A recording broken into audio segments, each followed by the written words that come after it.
right, guys.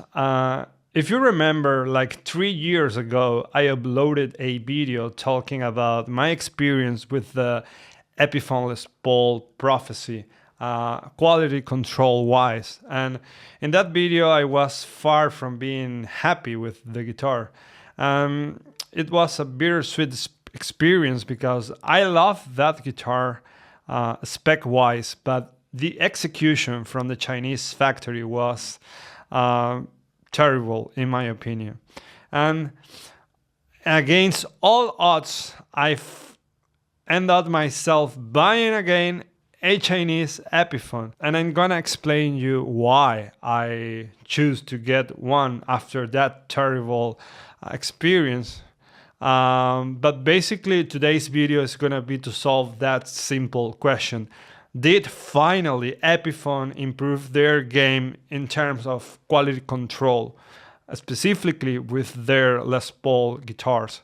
So we're going to compare that new Epiphone Les Paul Custom Widow to the Prophecy and, see what the conclusions are. Okay, if you remember that video, actually, I did two videos, one talking about the quality control on this one, and then comparing this one to my Gibson Les Paul Standard 50s. So quick recap. I love this guitar, but I cannot stress out how much I love this guitar. First, that it was my first Les Paul, because I have been a guitar player for several years. I think 20 years by now, and I always use Strats, Super Strats, Flying Bs, but I never had a single cut guitar. I never tasted before that 24.75 scale length. So although this guitar is, Les Paul, it's a modern take on the Les Paul because it got locking tuners, asymmetrical net, meaning that the bass part is chunkier than the treble side. It has this cut for better access to the upper frets. Fishman Fluence pickups, 24 frets. So this is a metal machine, and I love the specs of this guitar. And I love this guitar. And I think the veneer, this finish, although it is a veneer, it is great. It looks great. It has been keeping it pretty cool. If you see, the back of this guitar is all scratched. I have used the hell out of this guitar. I use it in 3 songs of the latest EP of my band, Social Strength. If you want to check it out, you have the link below to hear the EP of my band. We do hardcore, metalcore, a little bit of prog here and there. So if you want to check it, it will be very appreciated. So in conclusion, this guitar was amazing, but the quality control from China was by far the worst I have had on my guitars. I got Mexican guitars, Charvels from Mexico, flawless guitars. Indonesian-made guitars, mainly my Sire Strat, and also my 2 Solar guitars are from Indonesia. Flawless, the quality control.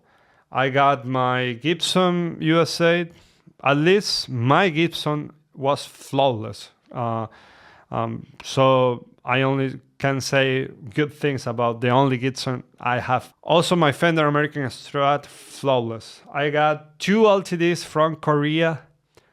Probably the best ones I have are the Korean ones. I think in quality control terms, though the difference gets little between those really well done guitars, I think by far the best guitars I have, at least in my arsenal, are the Korean made ones, the LTD AC1000 with Evertune, and one LTD Alexi Laiho signature model, the hexed one, the one that is purple.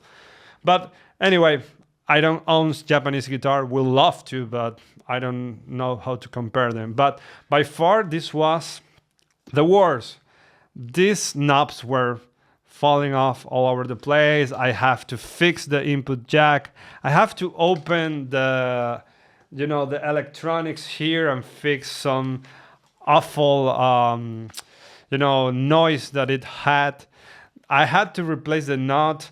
The setup from the factory was horrendous. The gap the string were so high. I think you could even sleep under that guitar height. Under that string height. Also, I had to repair a fret that was popping out. I mean, quality control, man, it was inconsistent as hell. And I'm so pissed off because I absolutely love this Les Paul. It's a metal machine in this form of a traditional Les Paul. So after that, I start to gain love for single cut guitars. I joined very late to the party. As I say, I spent like more than a decade without owning a single cut guitar.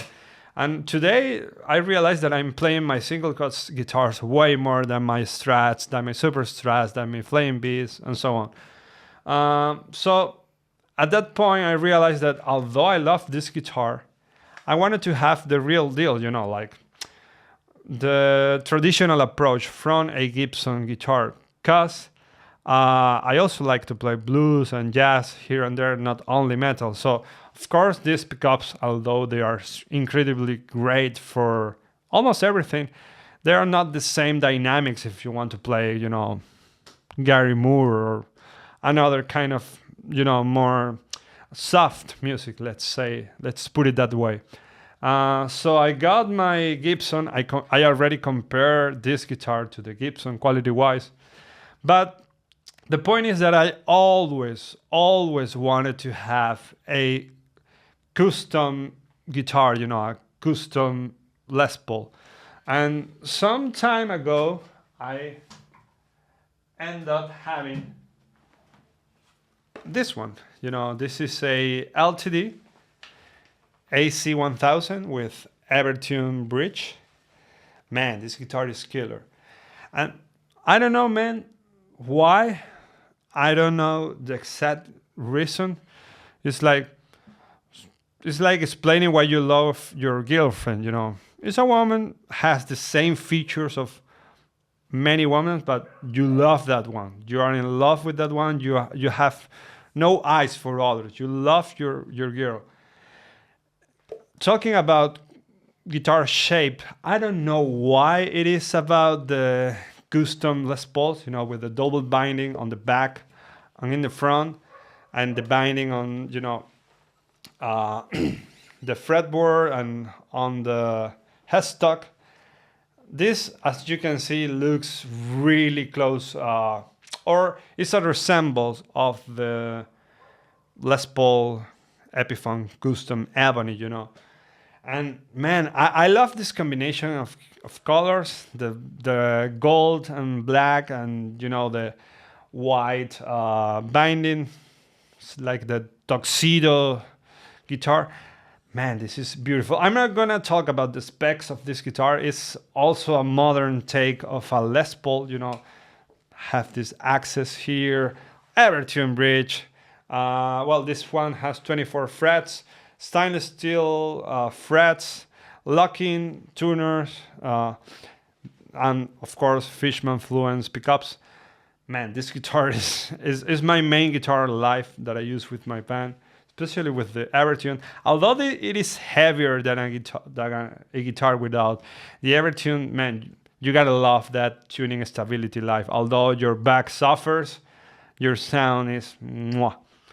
So the point is, it brings us to the point where I got the Epiphone Les Paul Custom Widow, because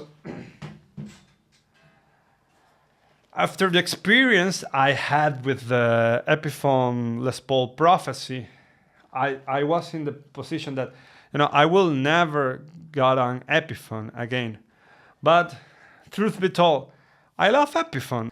I always wanted the people's version on the Les Paul, like not the Gibson. And I've always feel the need to own a proper custom body shape Les Paul. And you may say, well, Joe, but you could have bought the Epiphone Custom Ebony, or even the new series that they'd released, well, kind of new 2-3 years ago. I don't know, they inspired by Gibson.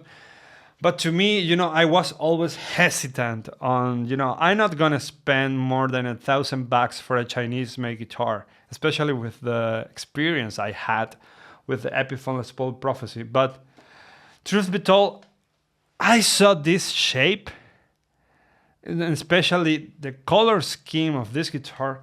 Although this top is a veneer, and it has like a another layer of lacquer or something. It's pretty close to this one in terms of the veneer, but as you can see, this one has like a lacquer or something, that makes it looks glossy. I don't know the exact term for this stuff, but when I saw this guitar, I say, man, if it gets billion of quality control issues, I want a custom body shape Les Paul. I don't want exactly neither the white or the black ones that are in the market, like the Epiphone Les Paul Custom Ebony, and the other that is the same, but white Alpine or something. I don't know. Although they are great. First, I'm not gonna buy those colors because I already had the LTD. Looks wise is virtually the same. Of course, that's a metal guitar. When I saw this guitar at my local store and I play it, man, I fell in love with this guitar. Right away, I don't know if the store set it up, but the setup was pretty close to what I love. I end up tweaking it a little bit, the two-pneumatic. I think I did one little twist on the thrust rod, and that was it, Very well set up from the start. The ebony fretboard, I already applied some lubrication to it, so it's not like it came from the factory. But even though without that fierce touch from me, it was pretty cool. The frets, the fretwork, for being an Epiphone, being in China, it's flawless. The neck is kind of a C shape. It's not as fat as the Gibson 50s. That the 50s have like a very chunky neck. This is my Gibson Les Paul Standard. It's thinner, but not extremely thin. It's like a C, and it has like a gloss here. Although you can see the wood, it has like a lacquer or something, so it has a layer of gloss. The binding is pretty raw, man. This white binding, double white binding all over the guitar. The veneer here, it's a veneer with a lacquer. I told it before, but it's beautiful, man. This, for my tastes, is really beautiful. The headstock is the Kalamazoo style, not the open book on the Gibson. But honestly, that headstock shape couldn't be less important to me. Honestly, I think this one with the yellow binding and the diamond there looks dope. This is a really cool guitar. The Provokers are kind of meh. But I actually got this guitar for the body. So in my case, in the future, what I'm going to do is replace all the electronics. We're gonna replace this thing with CTS pots. Probably gonna do shielding on the pickup cavity. I will replace these grubbers that are regular ones with locking tuners. Probably will try to find some tuners that are keystone and not this kidney, because I think these kidney ones are horrible. I prefer way more the keystones, But I think the most important thing on a guitar, especially when you buy a guitar that is not top of the line, is the wood and everything. And this guitar, honestly, I was surprised that for the price and for being a Chinese factory, I think they are finally improving their game. I have absolutely no complaints in the quality control on this guitar. Maybe the painting in the binding this and these lower frets, I will put a closer image. It's not the best, but for $800, man, this guitar is absolutely worth the money.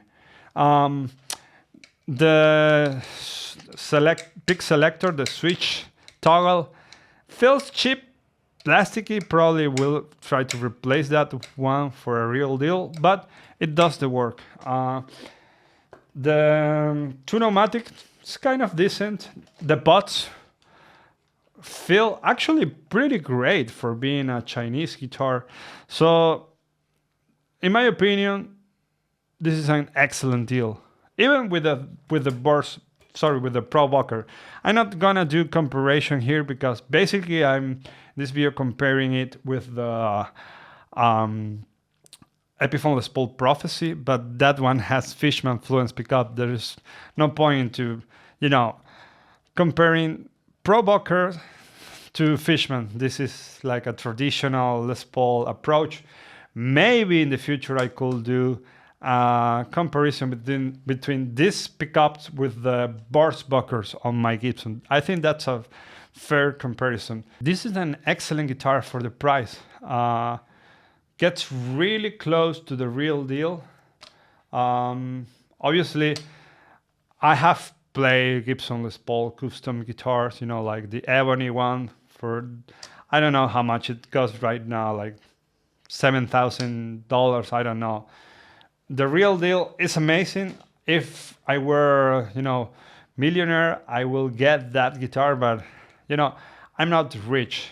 It might seem so, but I'm not. I paid all these guitars with my hard work, earned the money as a software developer. So, yeah, I think this is a really great guitar.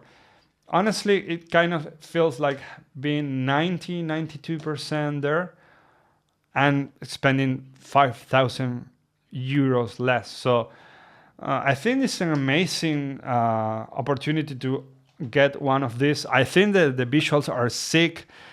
The Pro Bucker are actually pretty decent. Maybe in the future you could swap them for another pickups. That's what I will do probably. I think this guitar is definitely worth buying it. If you see it somewhere online or in your local store, man, get one. You will not get disappointed. And also, I think something pretty cool is to rock this guitar with this sick look.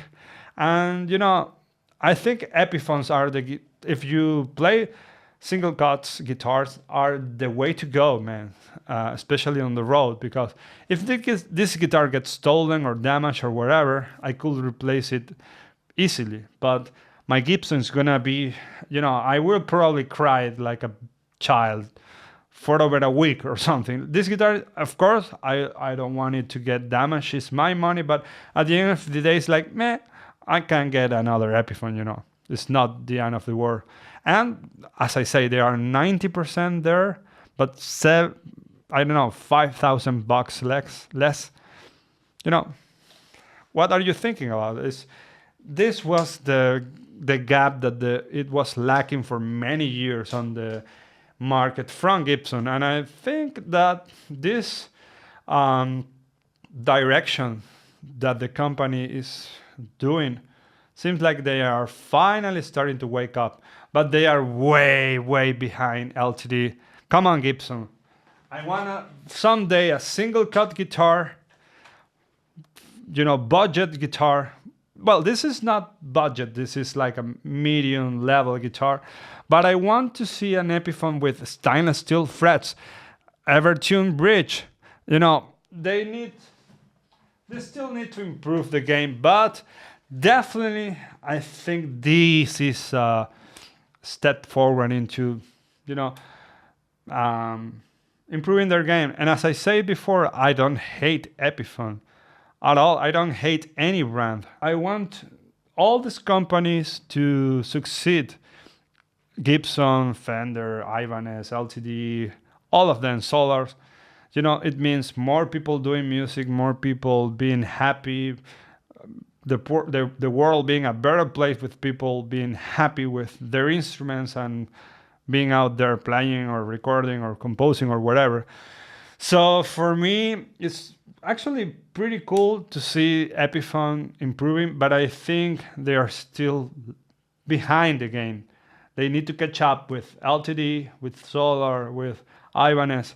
But definitely, this guitar seems to be like a good step into the right direction.